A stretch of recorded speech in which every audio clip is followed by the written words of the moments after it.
Facing a midlife crisis? Find courage in everyday women's stories. Subscribe to Resilient Women Rising. The glass shattered.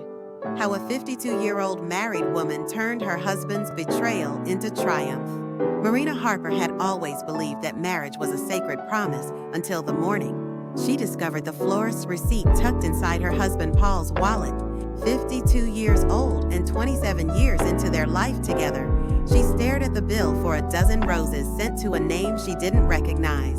Her heart thundered as memories of late-night meetings, whispered phone calls, and perfume-scented callers came flooding back. In that single moment, the foundation of her world cracked. She retreated to the bathroom, locking the door behind her. Tears blurred her vision as she stared at her reflection. The same warm eyes that had welcomed Paul home each night, now haunted with questions. How long had he been lying?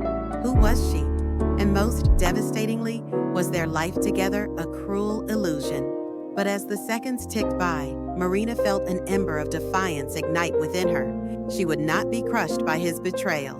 With trembling hands, she retrieved her phone and composed a plan that balanced dignity with justice.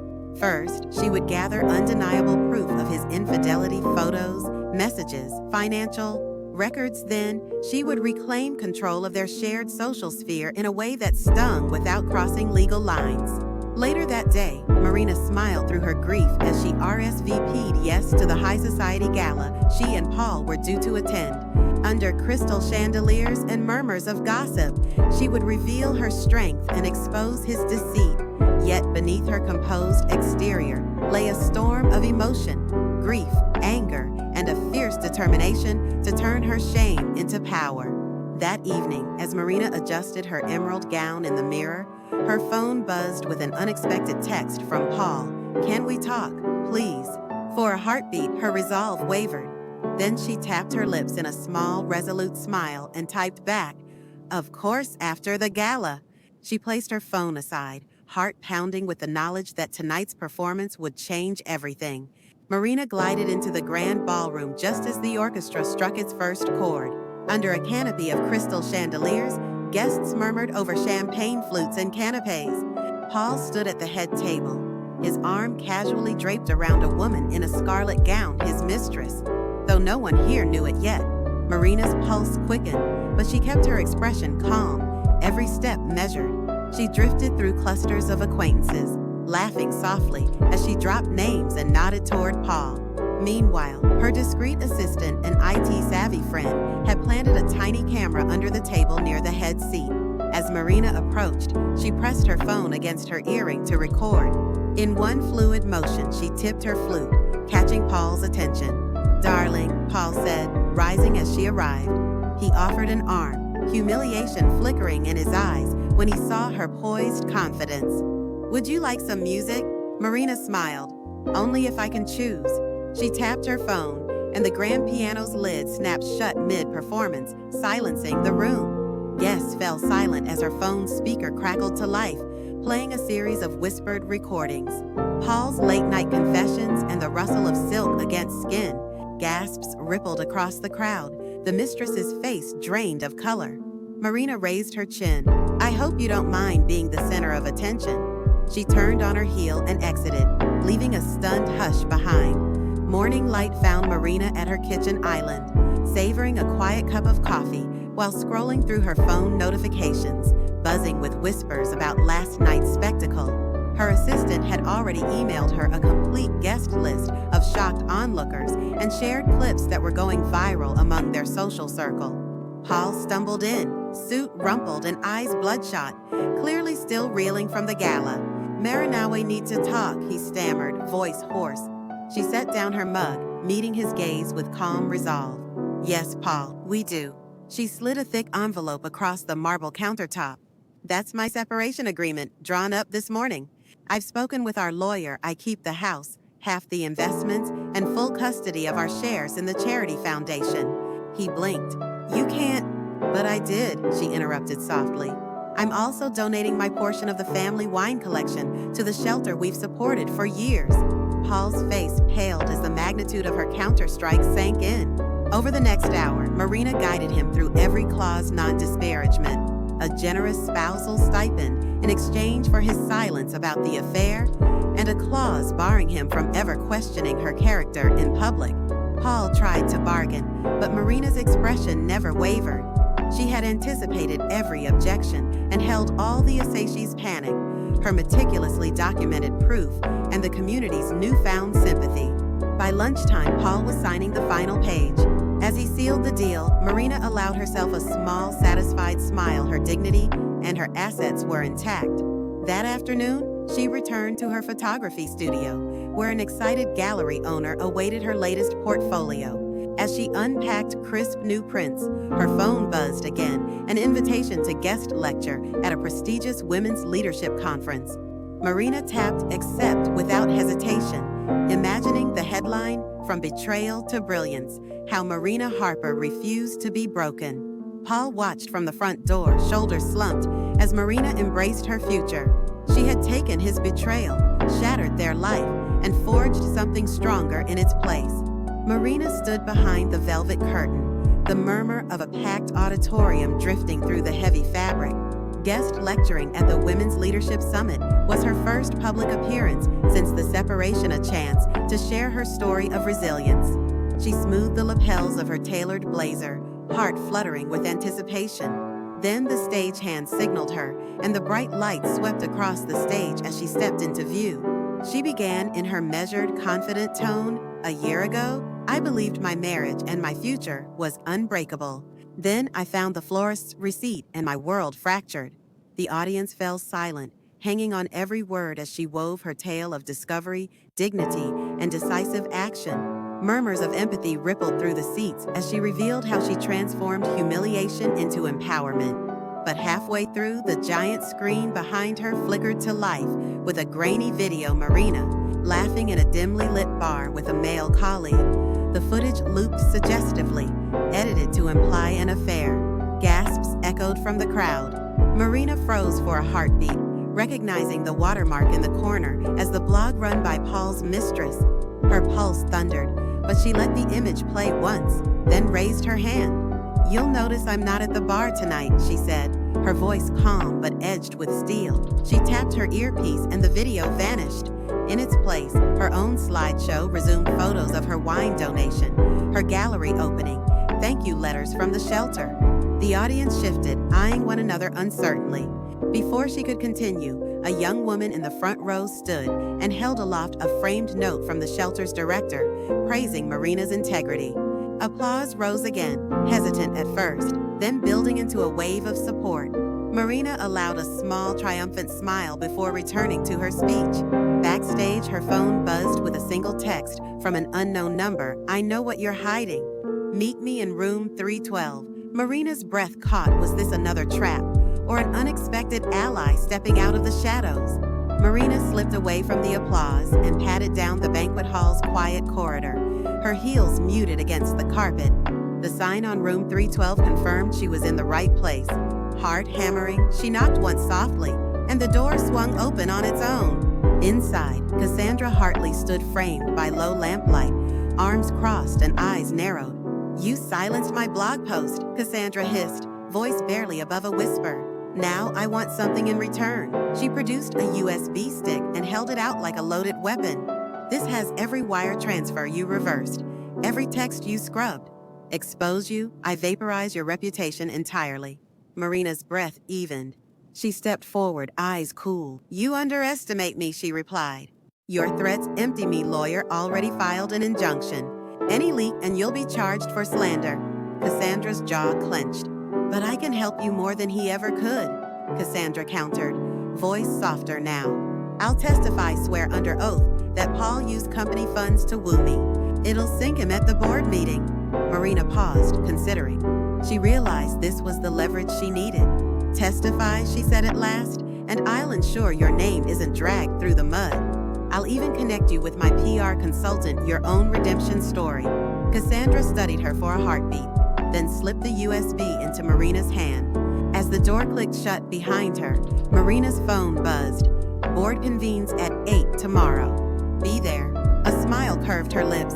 She had turned another corner, and Paul's fall was now inevitable. At exactly 8 o'clock, Marina slipped into the mahogany-paneled boardroom of Thornton & Kirkwell Industries. The same table where Paul had once presided as chief financial officer now felt ominously alien. Seated around it were 10 gravely silent directors, their eyes flicking toward the double doors as Cassandra Hartley entered, confident, poised, and prepared to testify. The chairman rapped his gavel. "We convene to address serious misuse of corporate funds." Cassandra rose and, under oath, laid out every detail: the lavish dinners, the private flights, the falsified expense reports Paul funneled through her account. Each revelation landed like a hammer blow, and Paul's pale face betrayed his panic.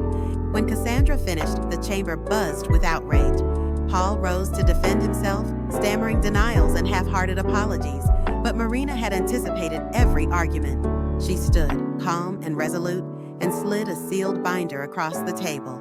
Within it lay bank statements, email chains, and a notarized affidavit from their accountant. "I believe you'll find the facts are indisputable," she said, voice even. The chairman consulted the evidence, then invited discussion. One by one, the directors spoke of fiduciary duty, corporate integrity, and loss of trust. The final vote was swift. Paul was stripped of his title and escorted from the building by security. As his shoulders slumped, Marina felt a chill of triumph, her carefully orchestrated justice complete. Yet before she could exhale, her phone vibrated in her clutch. A single notification glowed on the lock screen. New post: The Glass Shattered Part 2. Her breath caught. The mistress's blog had already published a second exposé, this time suggesting Marina's own indiscretions to divert blame and smear her hard-won reputation. Marina glanced up at the empty chair Paul had vacated. The vindication of the boardroom hovered, undercut by a fresh threat her reputation was worth fighting for all over again. Marina stared at her phone's glowing screen as the latest blog post scrolled before her. Marina's secret indiscretion exposed. Under the headline were grainy screenshots of a late-night video. Call Marina laughing with a male friend, edited to imply intimacy. Her chest tightened. This was a calculated smear to undermine everything she'd fought for. She snapped it shut and turned to Cassandra and her lawyer, Mr. Patel, in the empty boardroom. "This can't stand," she said. "I need proof it's fabricated, and I need it fast." Cassandra nodded. "My PR contact has a digital forensics team. They can trace the edits, the IP addresses, even the metadata that links this video to my ex-trustee's workstation." Marina's lawyer tapped his pen. "Once we have that, we can file a defamation suit and force a retraction, plus prevent this post from influencing any future proceedings." Within hours, the forensics report landed in Marina's inbox. The intimate frames were cut from a private webinar recording, timestamps manipulated, and watermarks traced back to the mistress's personal laptop. Armed with this evidence, Marina called a surprise press briefing in the very same gallery hall where her exhibition launched. The room buzzed with reporters, some skeptical, many sympathetic. She stepped forward, calm and composed. "I won't let lies rewrite my story," she began, holding up the forensics report. "This video has been doctored using footage from my public webinar on professional networking. Every frame is traced back to one IP address, Cassandra Hartley's personal device." A murmur rippled through the crowd. Before the mistress could intervene, Marina pressed play on the unedited webinar clip. Her genuine, work-focused interaction with her colleague. Laughter warm and innocent. The contrast was undeniable. Camera flashes lit the room as Marina closed her laptop. "Let this be the end of false narratives," she concluded. "My reputation and my truth are non-negotiable." Reporters poured forward with questions, and Marina answered each with steady confidence. As she exited amid a flurry of camera shutters, her phone buzzed with a single new message. "Very clever, but can you defend yourself when the story isn't yours to tell?" Marina's stomach clenched. The final battle wasn't over, it was just getting personal. Marina's triumphant smile faded the moment her phone buzzed with an incoming email from the Chronicle of Women's Voices. The subject line read, "Urgent questioning your authorship." Hands trembling, she opened it. A senior editor wrote that an aspiring writer, Lydia Prescott, claimed excerpts of her memoir had been reproduced verbatim in Marina's recent keynote article without permission. The editor warned that unless Marina clarified within 24 hours, they'd publish a correction and a scathing editorial questioning her integrity. Her heart clenched. This was a new kind of betrayal her own platform weaponized against her.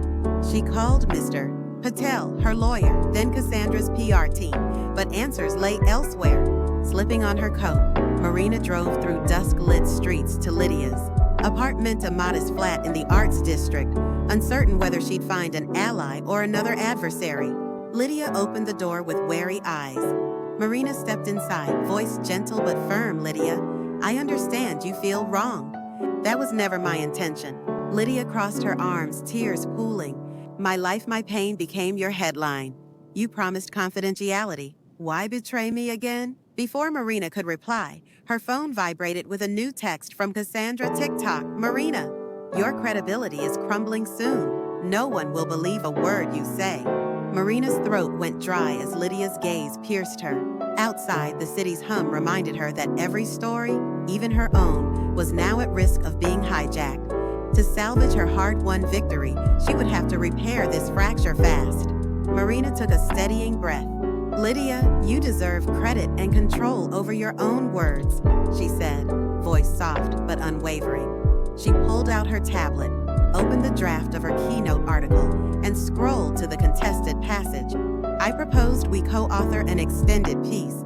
Your name on every copy, and I'll donate all speaking fees from this talk to your chosen charity." Lydia's arms relaxed slightly. She studied Marina's face, sincere, tired yet determined. After a silent moment, she nodded. "I want the full story, unfiltered," Lydia said. "And I want my royalties." Marina agreed on the spot. She called the Chronicle editor, issued a joint statement acknowledging Lydia's authorship and announcing the co-written feature with proceeds to be split equally. Within hours, the media narrative shifted. Headlines praised Marina's integrity in righting a wrong. Back in her apartment, Marina let that small victory settle when her phone chimed another group text, this time from Cassandra. "So, you buy another alliance, but alliances can break. Careful who you trust." Marina stared at the message, pulse racing. She realized that even as she mended one rift, Cassandra's shadow still loomed, and her next move could decide whether Marina's hard-earned reputation would endure or finally shatter beyond repair. Marina arrived at the annual Women's Aid Gala, her new flagship charity event, flanked by cameras and well-wishers. She wore a sleek midnight blue gown, her spine straight with resolve. Unbeknownst to most, Cassandra had arranged for the event's live stream to cut away whenever Marina spoke, replacing her image with subliminal flashes of the doctored video, the goal to drown out Marina's voice with doubt. Moments before delivery, Marina's assistant tapped her arm and whispered, "We intercepted the live stream code. We can outstream their stream." Marina nodded subtly. As the MC introduced her, Cassandra flicked a switch in the audio booth, and Marina's mic went silent. Calmly, Marina raised her hand. "Ladies, I think you deserve to hear every word." She tapped her earpiece, and her assistant's feed replaced the sabotaged stream on every screen in the ballroom and online. Marina's voice rang out clear. "Tonight, we stand united not by whispers of scandal, but by the real work we do." Cameras zoomed in on her face. The room fell silent in solidarity. After her speech, Marina invited Cassandra on stage under the guise of a special acknowledgement. As Cassandra ascended, Marina held up a trophy. "To the woman who reminded me that strength is forged in adversity." She paused, voice gentle but steely. "Thank you, Cassandra Hartley, for teaching us all that betrayal can become a beacon and that the truth, once unleashed, is unstoppable." A thunderous ovation drowned out Cassandra's attempted protest. Marina stepped aside, letting the applause wash over her. Later backstage, her phone buzzed with a final message from Cassandra. "This isn't over, Marina." Marina smiled to herself, slipping the phone into her clutch. She had weathered his betrayal, outmaneuvered lies, and now even Cassandra's last gambit had only made her stronger. A week after the gala, Marina awoke to a firestorm of alert social media threads accusing her of funneling gala proceeds into a personal account. The Chronicle's website ran a scathing exclusive based on a forged financial statement, and even her co-authored feature with Lydia Prescott was under fire for questionable charities. Her phone vibrated nonstop, journalists demanding comment, board members insisting on an emergency review. In the midst of chaos, Marina convened her inner circle, Cassandra's recanted blog posts, the defamation suit in motion, and Lydia's unwavering support. "We know this is Cassandra's doing," Marina told Mr. Patel, her lawyer, "but proving forgery takes time, and the board meeting is tomorrow morning." Her heart pounded at the thought of her reputation crumbling just as she'd rebuilt it. That afternoon, an unmarked envelope arrived at her studio. Inside lay a USB drive and a single note in crisp, typed letters. "The truth hides in your own ledger. Find it before the board does." No signature. Marina's breath caught. Was this Cassandra's next trap, or an unexpected ally warning her of deeper sabotage? With trembling hands, she plugged the drive into her laptop.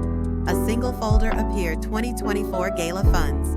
Beneath it, dozens of spreadsheets, every donation entry, every transfer, every receipt she had meticulously logged. At a glance, nothing seemed amiss, but then she noticed one file dated just last night, timestamped after the Chronicle article, "Redirects, Excel Wex."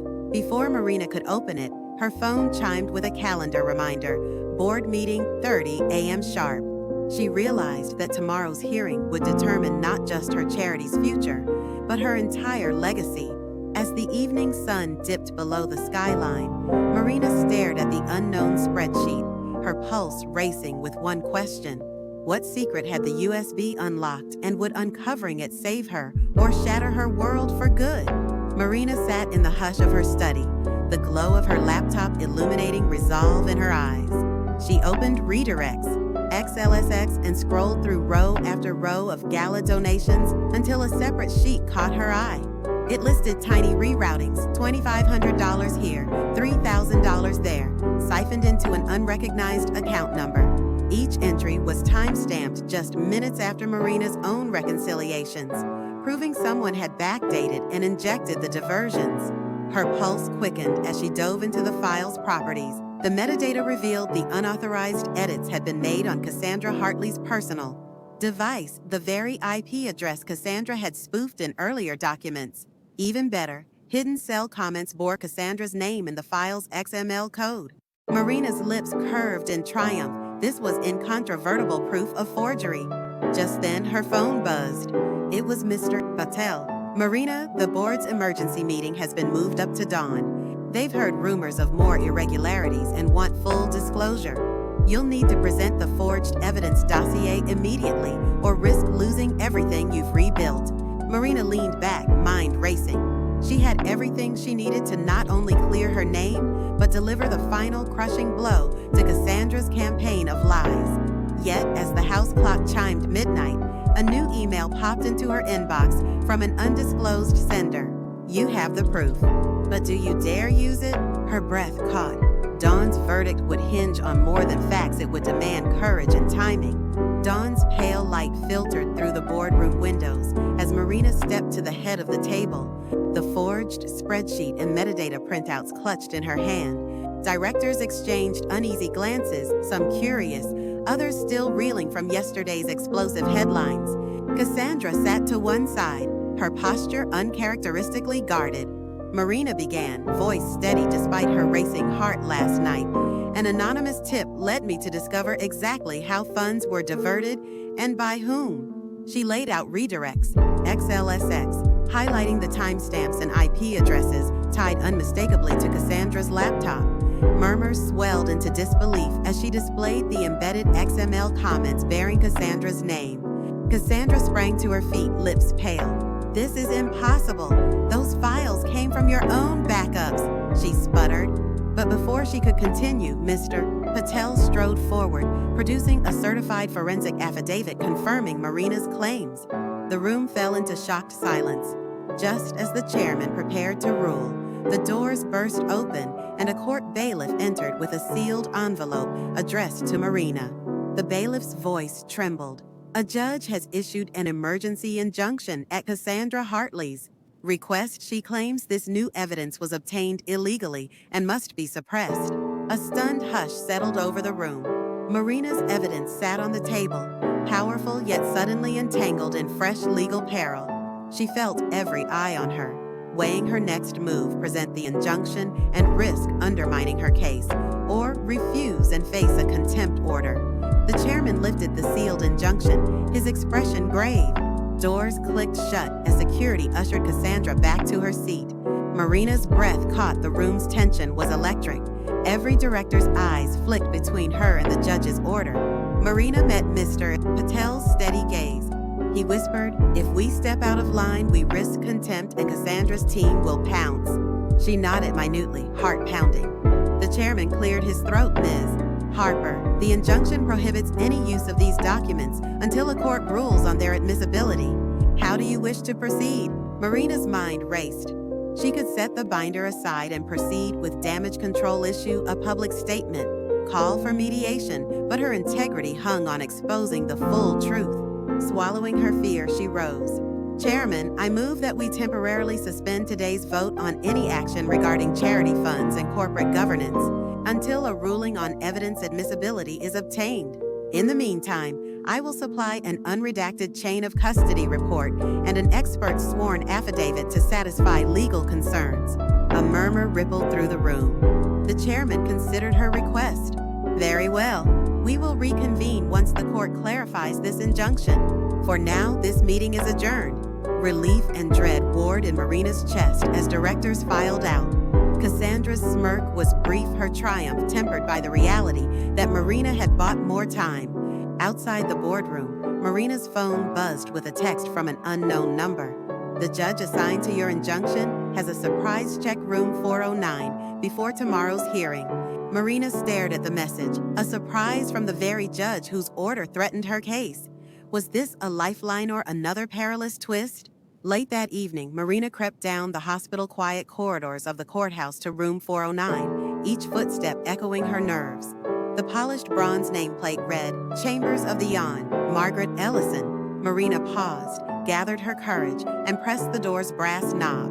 Inside, Judge Ellison sat behind a mahogany desk piled with case files. She looked up, eyes gentle but resolute. "Ms. Harper," she said softly, "I promised you a surprise." She slid a sealed envelope across the desk. "This contains an amicus brief I received this afternoon, demonstrating that Cassandra's injunction motion relied on illegally obtained metadata evidence the court cannot ignore." Marina's breath caught. The judge continued, "I've directed the clerk to file this brief under seal so it can be considered in tomorrow's hearing. It also names the private investigator Cassandra hired, whose license was revoked last month for evidence tampering." Clutching the envelope, Marina felt hope bloom in her chest. "Thank you, Your Honor," she whispered. Before she could excuse herself, Judge Ellison added, "Fair warning, Cassandra may attempt one final gambit, but you now have the means to expose her entire scheme, if you choose to unveil this brief publicly." Marina stepped back into the hallway, the envelope burning in her grasp. The stakes had shifted once more. She could quietly use the brief to invalidate the injunction, or bring its contents into the light and risk opening Pandora's box on the courtroom floor. Marina arrived at the courthouse before sunrise, the sealed amicus brief burning a hole in her bag. In the hushed lobby, she met Mr. Patel, and Cassandra's face hardened as she spotted the defiant glint in Marina's eyes. The boardroom had reconvened in the main courtroom, the judge's bench framed by polished oak. When the bailiff called the hearing to order, Cassandra's counsel moved to enforce the injunction, but Marina stood and held up the judge's envelope. "Your Honor, with your permission, I'd like to submit this brief into evidence," she said. The courtroom hushed as Judge Ellison nodded. Marina placed the amicus brief on the bench and summarized its contents. The private investigator's revoked license, proof Cassandra's metadata was illegally obtained, and the motion's reliance on tainted evidence. Shock rippled through the gallery as Ellison reviewed the documents. She glanced at Cassandra's counsel, then ruled the injunction is hereby lifted. Any evidence obtained in violation of due process is inadmissible.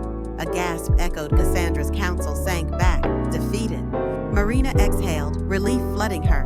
Yet as she turned to leave, Cassandra locked eyes with her and whispered, "You may have won, but secrets still drown in silence." Outside, cameras swarmed as reporters demanded comment. Marina lifted her chin, the morning light glinting on the locket at her throat. Truth isn't just found in facts, she told them, voice steady. It's forged in courage and shared without fear. As she stepped into the new day, dossier in hand, Marina knew the final act of her revenge and redemption had only just begun. Within hours of the injunction's overturn, Marina's legal team delivered the final blow. Cassandra Hartley was removed from the board of directors of Women's Aid, her consultancy contract nullified, and her defamation suits dismissed with prejudice.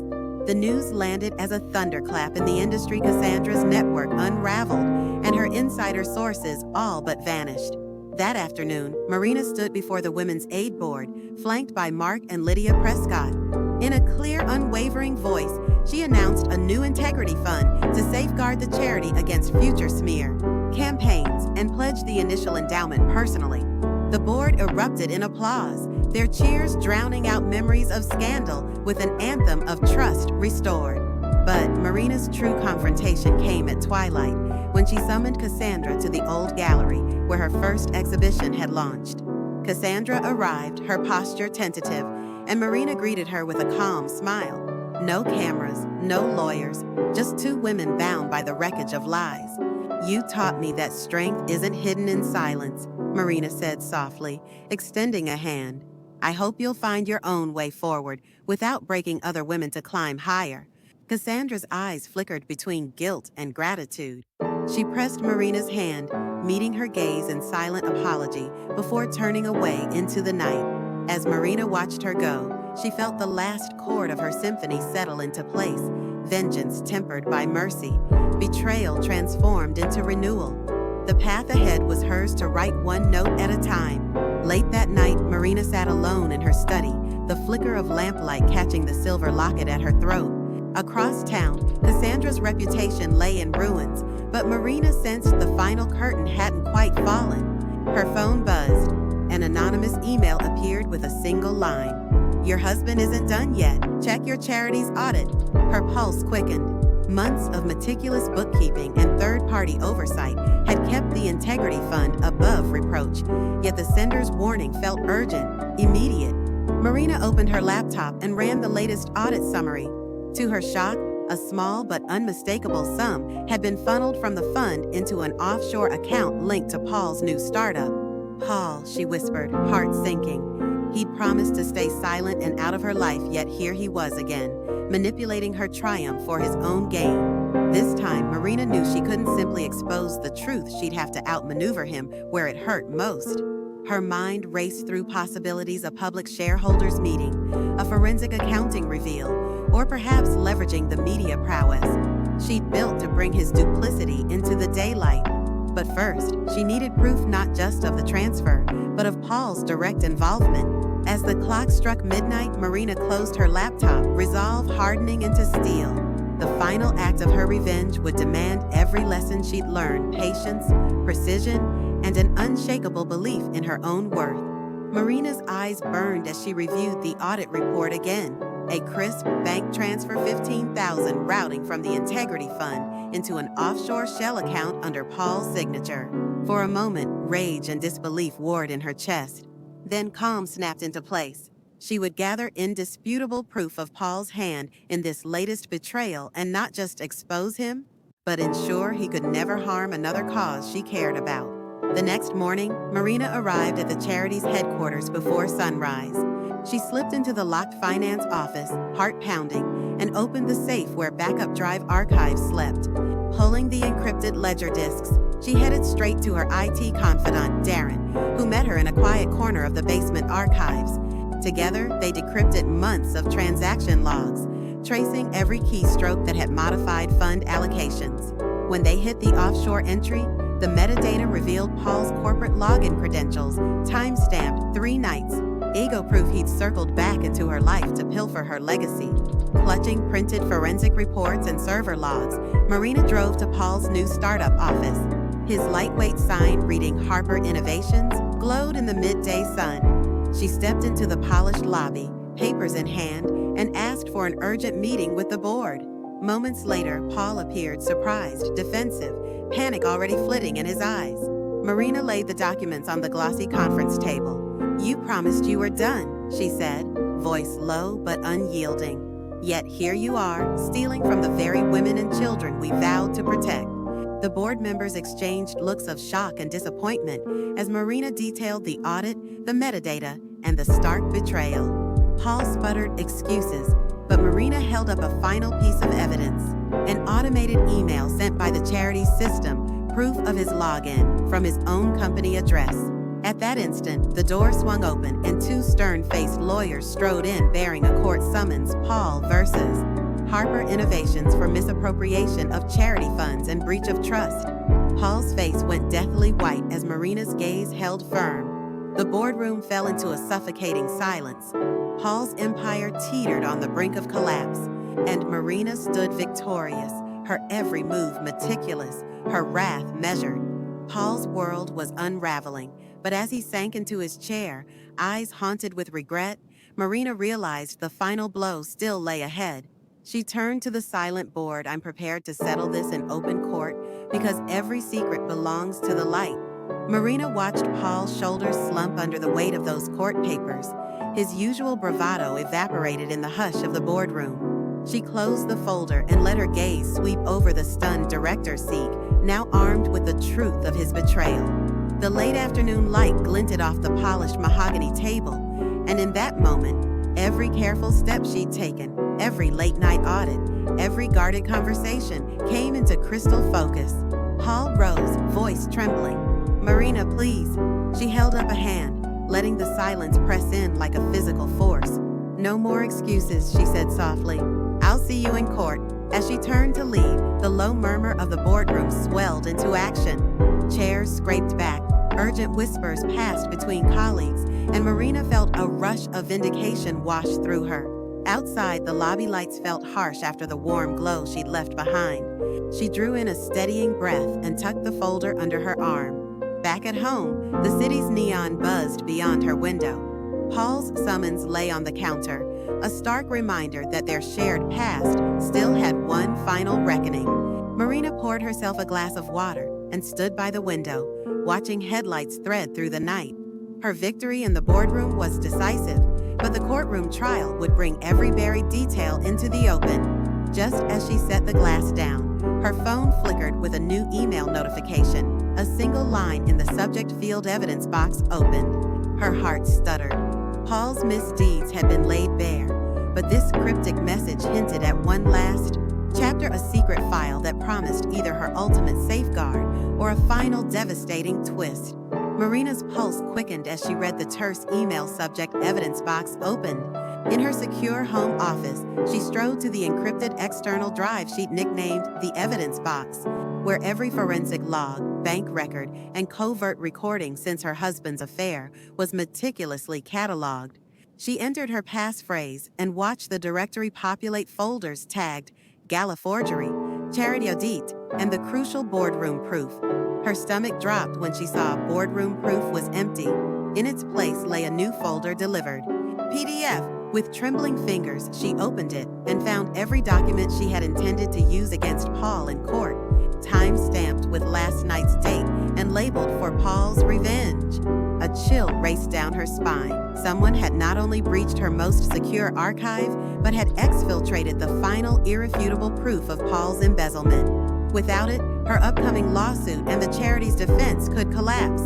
Marina scanned the file's metadata. The download originated from Paul's startup office network, executed at 2:17 a.m., long after he was supposed to be out of her life.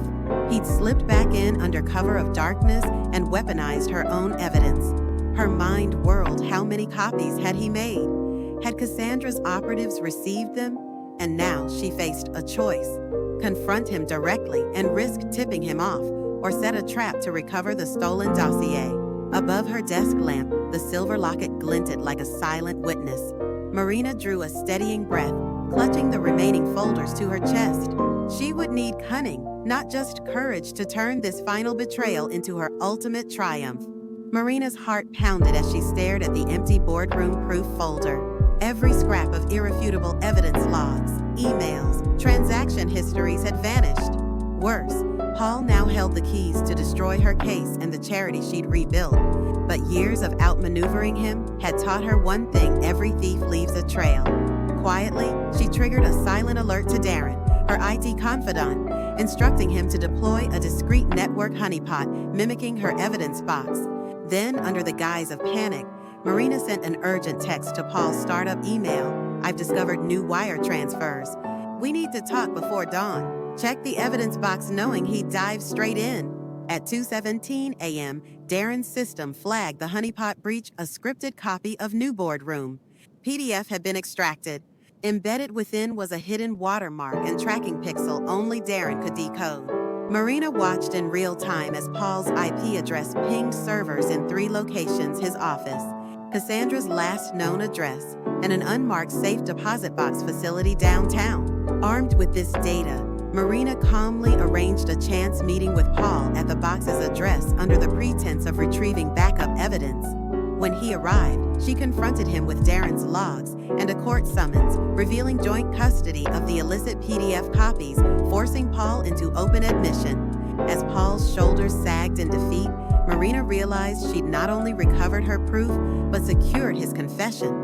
The final gambit was hers: to expose him publicly or to negotiate ruinous settlements on her terms. Morning haze clung to the city streets as Marina and Paul stood before the heavy metal door of the safe deposit facility.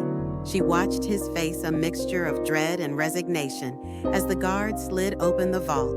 Inside, rows of numbered boxes glinted under fluorescent lights. Marina held up a court order. "Open box 214, she instructed. Paul's hand trembled as he located it and slid out a slim manila envelope marked with her initials. He passed it to the guard, who handed it to Marina without comment. She peeled it open to reveal the irrefutable PDF files, the transcripts, logs, and wire transfers she'd originally archived. Paul's gasp echoed in the concrete vault. She turned to him, voice steady. "These are going into evidence today, but you can still choose how this ends." Paul swallowed hard. He reached into his coat and withdrew a small stack of photographs, images of his mistress, Cassandra, meeting clandestinely with board members at closed-door charity events. "I have leverage too," he said quietly. "You expose me, I expose them." Marina's pulse surged. She realized he'd been playing a longer game, trying to salvage his own fall by dragging others down. But she had one final advantage. Cassandra's ignominious exit from the charity had left her vulnerable. With every move she'd made to rebuild trust, Marina had quietly gathered character witness statements from dozens of board members and donors attesting to her integrity. She smiled bleakly. "This," she said, tapping the PDF printouts, "is evidence of your crimes. And these," she waved the sealed affidavits in her other hand, "are proof of my reputation. We could both go down in flames, but I'd rather see justice served." Paul's shoulders slumped. The vault seemed suddenly too small, the cold air turning to frost around him. He nodded slowly, defeated. Marina holstered her documents and turned toward the facility door, resolve hardening. Outside, the guard locked the vault behind them. As Marina slipped the evidence into her briefcase, she looked down at Paul, no anger, only clarity. Today, she would file the final motion, unmask Cassandra's remaining co-conspirators, and close this chapter once and for all. Marina stepped into the crisp morning air outside the federal prosecutor's office, the sealed envelope of vault-recovered evidence still warm in her briefcase. Inside, she had laid out Paul's stolen charity transfers, Cassandra's metadata tampering, and the safe deposit box confessional enough to secure criminal charges for both. A white-coated assistant had already ushered her into the prosecutor's private chambers by noon. A formal investigation was underway. As she exited onto the sunlit plaza, relief washed over her. Every calculated move, every late-night audit, every secret meeting, every honeypot trap had brought her here. Paul and Cassandra would finally face justice. Yet, the moment she hailed a cab, doubt crept in. She patted her bag. The USB drive retrieved from the vault was gone. Frantically, she unzipped the compartment had slipped through a torn lining. Her pulse spiked. That drive was the only copy of the unencrypted files the prosecutor needed today. Without it, her case and the charity's future hung in the balance. She raced back to her studio, heart hammering like a warning drum. The front door stood slightly ajar. Inside, the familiar hum of her computer array was replaced by an eerie silence. Her steel-plated safe, once impervious, lay open, its contents emptied. The hard drive enclosure she'd used for backup sat on the floor, the master switch ripped out. A single sheet of paper fluttered at her feet, bearing 4 simple words in bold typed letters. "Game's not over, Marina." As the studio lights flickered overhead, Marina realized that the final betrayal had been staged, and whoever had taken her backups now held the power to rewrite her entire story. Marina stared at the message taunting her through the shredded lining of her studio safe. The theft of her last backup was meant to break her. Instead, it ignited her fiercest determination yet. She closed the door behind her and activated the only weapon she hadn't played: law enforcement coordination and a hidden digital failsafe. That night, she met Darren in the abandoned warehouse she'd once used for clandestine honeypot tests. Under the flicker of a single bare bulb, he revealed emergency server snapshots he'd secretly duplicated off-site. "Any file you place in your evidence box is instantly cloned here," he explained, pulling up a timeline view. "And I've embedded GPS beacons in the metadata of every key document tracks directly to whoever accesses them." Marina's heart pounded as she uploaded the reconstructed boardroom proof to the honeypot. They watched together as 3 hours later, the system flagged another download, this time from Cassandra's private cloud. Simultaneously, Marina's secure app pinged coordinates: a swanky midtown loft rented under Paul's alias. At dawn, Marina arrived with a warrant she'd quietly secured through her prosecutor contacts. Paul answered the door in a rumpled shirt. Relief and dread warred on his face. Marina barely looked at him as officers swept inside. Within minutes, they retrieved the stolen drive, along with a trove of digital logs showing Paul and Cassandra conspiring to erase her legacy. Later that afternoon, Marina stood with the prosecutor in court corridors. As Paul and Cassandra were formally indicted for embezzlement, evidence tampering, and burglary, reporters swarmed, but Marina moved through them like a calm, teeter silver locket resting against her collarbone, proof that her strength was not in shouting the loudest, but in surviving every storm. As she walked out into the sunshine, the weight of 25 parts of betrayal, strategy, and resilience lifted from her shoulders. She turned every plot against her into a lesson in careful resolve and emerged unbroken. 6 months later, Marina Harper stood on the balcony of her newly renovated townhouse, the city skyline glittering under a pastel sunset. The court's verdict had been swift.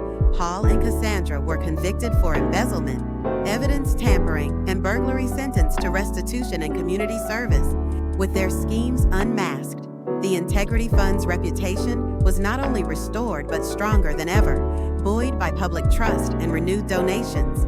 Inside, Marley, her young niece, laughed as she flipped through photographs, lining the hallway images of Marina teaching financial literacy workshops, award ceremonies where she'd accepted honors for corporate ethics, and candid moments from beachside charity retreats.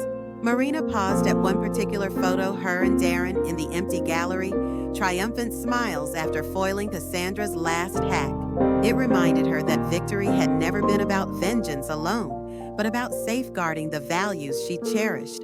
The Women's Aid Board had unanimously elected her as Chair Emeritus, entrusting the day-to-day leadership to a new generation while she mentored rising women in law, technology, and nonprofit governance. Lydia Prescott's joint memoir, Betrayed and Unbowed, topped bestseller list and fueled a speaking tour that took Marina across 3 continents, each engagement a testament to turning personal crisis into collective empowerment. In the quiet of her study, Marina arranged the final piece of her evidence box, the recovered USB drive, now encased in clear acrylic and inscribed with the date of her greatest trial. It sat beside her silver locket and the music box her daughter had gifted her on opening night, symbols of survival, resilience, and second chances. As dusk deepened, Marina stepped onto the balcony, inhaled the warm breeze, and whispered to the empty sky, "The glass may shatter, but we choose how to pick up the pieces." Below, streetlights flickered on, mirroring the promise that even in brokenness, light endures, and that every shattered dream can become the foundation of something stronger and more beautiful.